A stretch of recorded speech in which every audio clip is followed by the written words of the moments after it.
Selamat pagi, Shalom teman-teman. Bersama saya Ibu David dalam program Rema hari ini. Hari ini saya akan membahas suatu tulisan yang bagus. Kadang kita memberi bukan karena kita kaya, tapi karena kita tahu bagaimana rasanya ketika tidak punya apa-apa.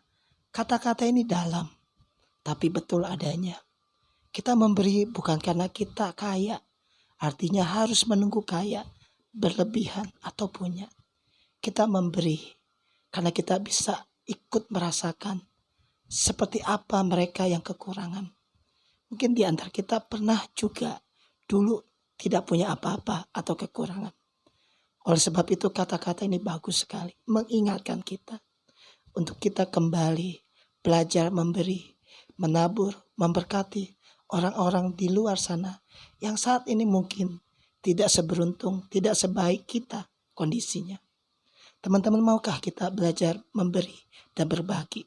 Saya ingat banget kisah Ishak ketika dia menabur di masa kekeringan. Alkitab jelas berkata, dia menuai berlipat-lipat kali ganda. Bahkan Alkitab berkata, dia menjadi kian kaya, kian lama, kian kaya, sangat kaya. Lalu kalau kita ngomong orang miskin, di Alkitab itu tertulis ada 140 kata orang miskin, baik perjanjian lama, perjanjian baru. Dan kita ingat sekali bahwa Tuhan pernah bicara kepada orang kaya, anak muda kaya. Kalau engkau mau mengikut aku, jualah semua hartamu dan bagikanlah itu kepada orang miskin. Lalu ikutlah aku. Hal itu kembali menarik perhatian saya. Bagaimana Tuhan fokus kepada orang-orang miskin.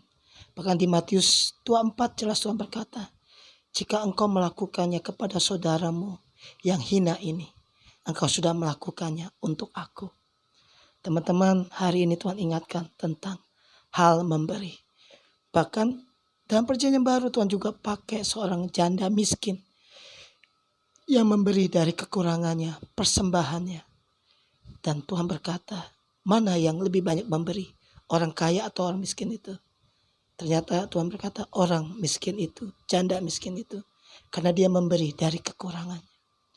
Ayat-ayat demi ayat ini jelas banget teman-teman. Tuhan ingatkan kita. Memberi itu bukan bicara soal kita kaya, kita punya, kita mampu. Memberi itu dari kekurangan kita. Memberi dari keberadaan kita. Memberi dari apa yang ada sama kita. Memberi itu dari sikap hati kita yang paling dalam. Bahwa kita peduli, kita mengasihi sesama kita, saudara kita. Bahkan kita memberi karena kita terlebih dahulu telah diberi oleh Tuhan. Kita telah mengalami kebaikan Tuhan, berkat Tuhan. Oleh sebab itu teman-teman, Alkitab juga berkata, jangan engkau menunda untuk berbuat baik kepada orang yang memintanya kepadamu.